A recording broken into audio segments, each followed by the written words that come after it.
Hello friends, welcome back to my channel and this is Anjali Gupta. तो friends, आज के इस वीडियो में हम डिस्कस करने वाले हैं वर्ब को, जो कि इंग्लिश ग्रामर का काफ़ी इंपॉर्टेंट टॉपिक है। तो वर्ब को डिस्कस करने से पहले हम जल्दी से रिवाइज कर लेते हैं कि हमने अपनी पिछली वीडियोस में क्या क्या डिस्कस किया था, क्या क्या लर्न किया था।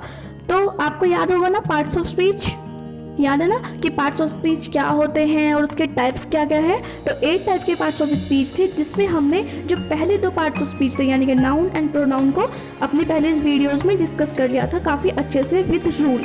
और आज के इस वीडियो में हम डिस्कस करने वाले हैं अपने थर्ड टॉपिक यानी कि वर्ब को।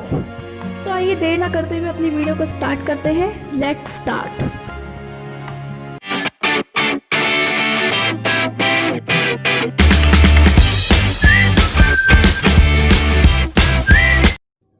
तो आइए देखते हैं कि वर्ब क्या होता है। वर्ब, जिसको हिंदी में हम क्रिया भी बोलते हैं। आइए डेफिनेशन देखते हैं। A word that expresses an action, मतलब जो वर्ड या फिर जो शब्द कुछ एक्शन को शो करते हैं उनको हम क्रिया बोलते हैं यानी कि वर्ब बोलते हैं। जैसे रन, क्राई, ईट, वॉच, वॉक, ये सभी क्या हुए हमारे पास? वर्ब ही तो है, क्रिया ही तो है। जैसे रन मैंने दौड़ना, क्राई मैंने रोना, ईट मैंने खाना, वॉच मैंने देखना, वॉक मैंने चलना। तो ये सभी क्या है? वर्ब है। हम कह सकते हैं कि जो वर्ब होती है वो मेन पार्ट होता है सेंटेंस का, मतलब it is the main part of this sentence. किसी भी सेंटेंस का जो मेन पार्ट होता है वो होता है वर्ब। एक वर्ड में अगर मैं कहना चाहूँ कि वर्ब क्या होता है तो हम कह सकते हैं एक्शन, यानी कि कोई भी एक्शन जो होता है वो होता है वर्ब। अब हमने कहा कि जो सेंटेंस है उसका मेन पार्ट क्या है? वर्ब। तो वो कैसे है? तो एक डायग्राम से समझते हैं कि जो वर्ब होती है वो 2 चीज़ों को बताता है सेंटेंस के सब्जेक्ट के बारे में। मतलब कोई भी सेंटेंस होगा उसका सब्जेक्ट तो होगा ना, जो स्टार्टिंग पार्ट होता है वही तो सब्जेक्ट होता है जिसके बारे में बात हो रही है। तो इसमें जो वर्ब होती है वो 2 चीज़ों को बताती है सब्जेक्ट के बारे में। क्या क्या? First one action, second one state of being. देखते हैं कैसे। जो एक्शन वाला पार्ट है वो बताएगा सब्जेक्ट क्या कर रहा है या फिर क्या करने वाला है या क्या कर रहा था। मतलब वो सब्जेक्ट का एक्शन को बताएगा कि सब्जेक्ट क्या कर रहा है, मतलब उसके वर्किंग पार्ट को बताएगा। जैसे एग्जांपल देखते हैं कि ही इज़ रनिंग, तो यहाँ पे क्या हो रहा है कि वह दौड़ रहा है। क्या कर रहा है? दौड़ रहा है। उसकी क्रिया क्या है? दौड़ना। तो यहाँ पे हमारे पास दौड़ना क्या हुआ? वर्ब हुआ। अब सेकंड को देखते हैं। सेकंड क्या है? स्टेट ऑफ बीइंग, मतलब सिचुएशन ऑफ सब्जेक्ट। सब्जेक्ट की क्या सिचुएशन है, मतलब वो किस सिचुएशन में है, प्रेजेंट में है कि पास्ट में है या फ्यूचर में है। जैसे कि एग्जांपल लेते हैं, शी विल डू इट, मतलब विल क्या हुआ यहाँ पे? वर्ब हुई। ये हमें क्या बता रहा है कि सब्जेक्ट फ्यूचर की बात कर रहा है, यानी कि उसकी सिचुएशन क्या है, करंट सिचुएशन, कि वो फ्यूचर की बात कर रहा है। सब्जेक्ट की सिचुएशन क्या हुई? फ्यूचर। तो ये हुआ स्टेट ऑफ बीइंग। वर्ब यहाँ पर 2 चीज़ों को बता रहा है सब्जेक्ट के बारे में। आइए अब देखते हैं कि वर्ब कितने टाइप का होता है। मेनली वर्ब 2 टाइप्स के होते हैं। कौन कौन से? एक तो मेन वर्ब जिसको हम प्राइमरी वर्ब भी बोलते हैं, दूसरी हेल्पिंग वर्ब जिसको ऑक्सिलरी वर्ब बोलते हैं। आइए मेन वर्ब को देखते हैं। मेन वर्ब की डेफिनेशन क्या होगी? Words that actually shows the action और एक्टिविटी ऑफ सब्जेक्ट, मतलब किसी भी सब्जेक्ट के जो एक्शन है या फिर कोई भी एक्टिविटी है उसको शो करने के लिए जिस वर्ड को यूज़ करते हैं वो होती है मेन वर्ब। एक और चीज़ है जो हमें याद रखनी चाहिए मेन वर्ब्स के लिए, वो है कि दे कैन स्टैंड अलोन, मतलब इनको हम अकेले यूज़ कर सकते हैं और ये हमें प्रोवाइड कराती हैं कंप्लीट मीनिंग को। जैसे हम कहें कि सन साइंस, तो यहाँ पे जो साइन है यानी कि चमकना, ये एक मेन वर्ब हुई। इसको हम अकेले यूज़ कर रहे हैं, इसके लिए कोई और सेंटेंस की जरूरत तो नहीं है। हमें पता लग रहा है मीनिंग के बारे में कि सूरज चमकता है। ऐसे ही हम कहें बस स्टॉप, तो यहाँ पे जो स्टॉप है ये हमें क्या दिखा रहा है कि बस स्टॉप, ये कंप्लीटली हमें इंफॉर्मेशन दे रहा है। ऐसे रीड हुआ, स्लीप हुआ, ये क्या हुई? Main verb. एक और एग्जांपल देखते हैं। जैसे हम कहें कि आई ईट एन एप्पल, तो यहाँ पे जो ईट है ये क्या है? मेन वर्ब, यानी कि इससे हमें पता लग रहा है कि हम क्या खा रहे हैं। हमने कहा कि मैं एप्पल खाता हूँ, तो इसका मतलब क्या हुआ कि क्रिया क्या है यहाँ पे? खाना, यानी कि ईट। तो ईट क्या है? वर्ब। और वर्ब कौन सी? Main verb. जैसे मैं कहूँ आई स्पीक लाउडली, तो यहाँ पे स्पीक क्या है? ये भी तो क्रिया हो रही है, यानी कि मैं तेज बोल रही हूँ या तेज बोलती हूँ। तो ये स्पीक क्या हुआ? ये भी तो मैं क्रिया कर रही हूँ, कोई काम कर रही हूँ। तो स्पीक भी मेन वर्ब है। यहाँ पर हम देखते हैं कि जैसे मैंने बोला आई ईट एन एप्पल, अगर मैं ये एन एप्पल हटा दूँ और यहाँ पे बोल दूँ आई ईट यानी कि मैं खाती हूँ, तो ये भी तो एक कंप्लीट सेंटेंस है। तुम क्या कर रही हो, मैं कहूँ मैं खाती हूँ या मैं खा रही हूँ, आई ईटिंग, तो ये सब क्या हुआ, ये मेन वर्ब में, यानी कि ये हमें कंप्लीट इन्फॉर्मेशन दे सकते हैं अकेले होकर भी। ऐसे ही आई स्पीक लाउडली, मुझे लाउडली हटाना है, मैं बोल दूँ आई स्पीक यानी कि मैं बोलती हूँ, तो ये भी तो एक सेंटेंस हुआ। यहाँ पे भी स्पीक क्या है, मेन वर्ब। तो ये चीज़ हमें ध्यान रखनी है कि मेन जो वर्ब्स होती हैं वो अकेले भी यूज़ की जा सकती है और ये हमें कंप्लीट मीनिंग प्रोवाइड कराती हैं। अब नेक्स्ट बात करते हैं हेल्पिंग वर्ब्स की, यानी कि ऑक्सिलरी वर्ब।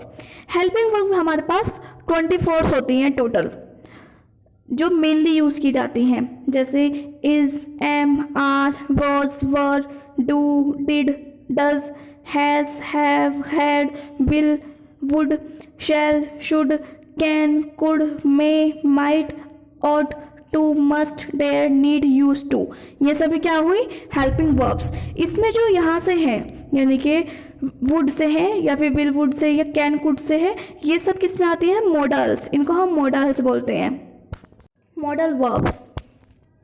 तो फ्रेंड्स ये थी टाइप्स जो कि नॉलेज के लिए हमें पता होने चाहिए, लेकिन जो हमारा मेन फोकस है वो वर्ब्स के रूल्स पे होना चाहिए। तो आइए देखते हैं वर्ब्स को यूज़ करने के क्या क्या रूल होंगे। तो देखते हैं रूल नंबर 1। रूल नंबर 1 में verb should be according to the number and person of the subject. मतलब अगर हम सिंपल वे में कहें तो जो हमारा वर्ब होता है वो सब्जेक्ट के नंबर और पर्सन पर डिपेंड होता है, यानी कि उसके अकॉर्डिंग होना चाहिए। For example she is playing, या फिर हम कहें दे आर प्लेइंग, तो जो हमारे पे इज़ है और आर है ये क्या है, वर्ब है ना। तो इज हमारे पास शी के अकॉर्डिंग यूज हुआ है, मतलब थर्ड पर्सन सिंगुलर फॉर्म, और आर हमारे पास दे के अकॉर्डिंग यूज हुआ है, मतलब थर्ड पर्सन और प्लूरल फॉर्म। ऐसे हम देखें कि आई डू माई वर्क, तो इसमें जो डू यूज हो रहा है यानी कि जो वर्ब यूज हो रही है वो किसके अकॉर्डिंग हो रही है, सब्जेक्ट आई के अकॉर्डिंग, क्योंकि आई के साथ हम हमेशा डू लगाते हैं, डज नहीं लगाते, पता है ना हमें। तो ये था फर्स्ट रूल। अब देखते हैं हम सेकेंड रूल को। सेकेंड रूल क्या कहता है, when two and more subjects are joined by and then verb must be plural. मतलब जब दो या दो से ज़्यादा सब्जेक्ट हमारे पास जोड़े जाते हैं, जॉइन किए जाते हैं एंड से, तब हम वहाँ पे जो वर्ब यूज़ कर रहे हैं वो कर रहे हैं प्लूरल। मतलब जैसे कि एग्जाम्पल लेते हैं, Rohan and Sohan are best friend, मतलब यहाँ पे हम एंड से जुड़ रहा है ना, रोहन एंड सोहन, तो यहाँ पे हम क्या यूज़ कर रहे हैं, आर को, यानी कि प्लूरल वर्ब को यूज़ कर रहे हैं। अगर सिंगुलर होता कि रोहन के बारे में कोई बात होती या फिर सोहन के बारे में, तो वहाँ पे हम इज का यूज़ करते, यानी कि सिंगुलर प्लूरल का यूज़ कर, सिंगुलर वर्ब का यूज़ करते। अब हम यूज़ कर रहे हैं प्लूरल वर्ब का, यानी कि यहाँ पे हम आर लगा रहे हैं। ऐसे ही हम कहें कि Monu and Sonu are good boys, तो यहाँ पे हम देख रहे हैं कि हम आर का यूज़ कर रहे हैं दो सब्जेक्ट के लिए, इनको जॉइंट, क्योंकि ये जॉइंट हुए थे एंड से, तो हम यहाँ पे यूज़ कर रहे हैं आर का, यानी कि प्लूरल वर्ब का। तो ये था सेकेंड रूल। अब देखते हैं थर्ड रूल में कि व्हेन टू और more subjects are joined by and but refers to the same thing और idea then use singular verb. तो आप यहाँ पे कहेंगे कि ये तो सेम सेकंड वाले रूल की तरह ही हुआ, लेकिन मैं कहूँगी नहीं, क्योंकि इसमें जॉइन तो हो रहे हैं दो सब्जेक्ट आपस में बाय एंड, यानी कि एंड के साथ, लेकिन इसमें जो सब्जेक्ट होंगे यानी कि दोनों सब्जेक्ट होंगे वो सेम थिंग या फिर सेम आइडिया यूज़ कर रहे होंगे, और जब वो यूज़ कर रहे होंगे तो वहाँ पे क्या यूज़ करेंगे, सिंगुलर वर्ब। एक एग्जांपल से देखते हैं, जैसे हम कहें कि the principal and director of the college is also coming for the seminar. तो क्या मतलब हुआ इस सेंटेंस का कि जो प्रिंसिपल है, the principal and the director, ये एक ही पर्सन है। क्यों है, क्योंकि यहाँ पे जो द है वो इन दोनों को रेफर कर रहा है, इन दोनों को रेफर करने के लिए हमने द यूज़ किया है। ऑफ द कॉलेज मतलब कॉलेज के एक ही बंदा है, वो जो प्रिंसिपल भी है और डायरेक्टर भी है। इज़ ऑल्सो कमिंग, तो यहाँ पे हम देख रहे हैं सिंगुलर वर्ब यानी कि इज़ का यूज़ कर रहे हैं, क्योंकि पर्सन हमारे पास एक ही है। Also coming for the seminar, मतलब वो सेमिनार के लिए आ रहे हैं। तो यहाँ पर हम देख रहे हैं कि हम इज़ का सिंगुलर वर्ब का यूज़ कर रहे हैं, क्योंकि पर्सन एक है, लेकिन हमने जोड़ा तो उसको एंड से है ना, तो बात क्या है कि the principal and the director, पर वो सेम थिंग से बिलोंग करते हैं, यानी कि एक ही कॉलेज का है, वो प्रिंसिपल भी डायरेक्टर भी एक ही बंदा है। अगर यहाँ पे दाना लगा होता तो हम यहाँ पे इसकी जगह क्या यूज़ करते, आर, तो ये हमारे पास क्या बन जाता, रूल सेकंड को फॉलो करता। लेकिन रूल थर्ड को देख रहे हैं कि ये जॉइंट है, अलग अलग सब्जेक्ट है, लेकिन सेम थिंग को रेफर कर रहे हैं, यानी कि द या फिर कॉलेज सेम थिंग को रेफर कर रहे हैं, तो हम यहाँ पे यूज़ कर रहे हैं सिंगुलर वर्ब इज को। आई होप आपको थर्ड रूल समझ में आया होगा। अब देखते हैं फोर्थ रूल क्या है हमारे पास। तो फोर्थ रूल है कि if two singular subject are connected by either or, neither nor, or nor, then we will always use singular verb. Example से समझते हैं। जैसे हम कहें कि either my aunt or my uncle is going to the market, तो हम यहाँ पे क्या यूज़ कर रहे हैं, इज का। मतलब इसका क्यों यूज़ किया हमने, जबकि हमारे पास माई आंटी और माई अंकल दो सब्जेक्ट हैं, लेकिन according to our rule my aunt or my uncle क्या है, सिंगुलर सब्जेक्ट, और ये किससे कनेक्ट हो रहे हैं, आइदर और से। तो यहाँ पे हम यूज़ कर रहे हैं is as a helping verb, is going to the market. ऐसे ही नेक्स्ट देखते हैं कि neither Ajay nor Aman is available to speak, मतलब ना तो अमन और ना ही अजय अवेलेबल बोलने के लिए अवेलेबल हैं। तो यहाँ पर भी हम देख रहे हैं कि नाइदर नोर की वजह से इज लगा है। तो हमें ये चीज़ याद रखनी है कि जहाँ पर आइदर और, नाइदर नोर हो और साथ में दो सब्जेक्ट यानी कि जो सिंगुलर सब्जेक्ट हैं वो कनेक्टेड हो आपस में, तो हम वहाँ पर यूज़ करेंगे ऑलवेज सिंगुलर वर्ब को। तो ये था फोर्थ रूल। अब नेक्स्ट रूल को देखते हैं। If a singular subject is connected with plural subject by either or, neither nor, or not, then put the plural subject last and use plural verb। तो यहाँ पे क्या कहा गया है कि अगर हमारे पास एक सब्जेक्ट तो है सिंगुलर और दूसरा सब्जेक्ट है प्लूरल, तो वहाँ पर हम क्या करेंगे, जो प्लूरल सब्जेक्ट है उसको लास्ट में अरेंज करेंगे, मतलब सिंगुलर को फर्स्ट लेंगे और प्लूरल को सेकंड लेंगे, और वहाँ पे हम जो हमारे पास वर्ब है उसको भी हम प्लूरल लेंगे एज अ प्लूरल सब्जेक्ट, उसके अकॉर्डिंग ही लेंगे। जैसे एग्जांपल देखते हैं कि either Krishna or her sisters are helping today's with stage decoration. यहाँ पर हम देख रहे हैं कि कृष्णा यानी कि सिंगुलर है सब्जेक्ट और हर सिस्टर्स यहाँ पे ये प्लूरल है। ये दोनों कनेक्टेड किससे हुए हैं, आइदर और से। तो यहाँ पे रूल क्या लगेगा कि जो हर सिस्टर है यानी कि जो प्लूरल सब्जेक्ट है उसको हमने सेकंड यानी कि लास्ट में रखा है, और साथ में हमने प्लूरल वर्ब यानी कि आर को यूज़ किया है अपने सेंटेंस में। तो ये था फिफ्थ रूल। इसमें हमें कंफ्यूज होने की ज़रूरत नहीं है कि जैसे हमने पहले देखा था कि आइदर और में दोनों ही सिंगुलर सब्जेक्ट थे, लेकिन यहाँ पर एक सिंगुलर और दूसरा प्लूरल है, तो जो प्लूरल वाला है उसको हमने लास्ट में अरेंज किया है और साथ में उसी के अकॉर्डिंग जो हमारी वर्ब लगती होगी हेल्पिंग वर्ब उसको यूज़ किया है। तो ये रूल यहाँ पे ख़त्म होता है।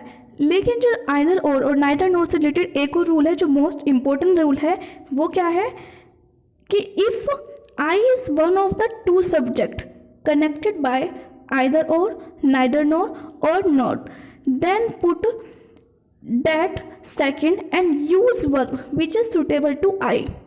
क्या समझ रहे हो हम इससे कि सेंटेंस में कोई भी सब्जेक्ट है, उन सब्जेक्ट यानी कि अगर दो सब्जेक्ट है तो उनमें से एक सब्जेक्ट अगर मेरे पास आई है तो उस आई को हमें सेकंड में रखना है, मतलब लास्ट में रखना है, और उसके अकॉर्डिंग जो भी वर्ब होगी यानी कि उसके सुटेबल जो भी वर्ब होगी हम उसको यूज़ करेंगे। एग्जाम्पल से समझते हैं। जैसे हम कहें कि neither she nor I am going to the festival, मतलब ना तो वह और ना ही मैं फेस्टिवल में जा रहा हूँ, दोनों ही नहीं जा रहे हैं, नाइदर नोर। ठीक है, तो यहाँ पे हम देख रहे हैं कि आई को हमने लास्ट में रखा यानी कि सेकंड प्लेस पे रखा, और आई के सुटेबल क्या है हमारे पास, वर्ब क्या होती है, एम। हम लगाते हैं ना कि आई am going, I am dash, I am dash, तो एम का यूज़ कर रहे हैं हम, तो यहाँ पे भी हम आई के साथ एम को लगा रहे हैं। Neither she nor I am going to the festival.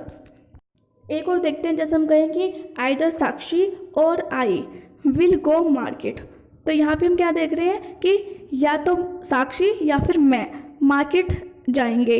तो यहाँ पे जो आई है उसको हमने सेकंड प्लेस पे रखा यानी कि लास्ट में रखा, और उसके सूटेबल विल को यानी कि वर्ब को यूज़ कर दिया। तो फ्रेंड्स ये थे कुछ रूल्स।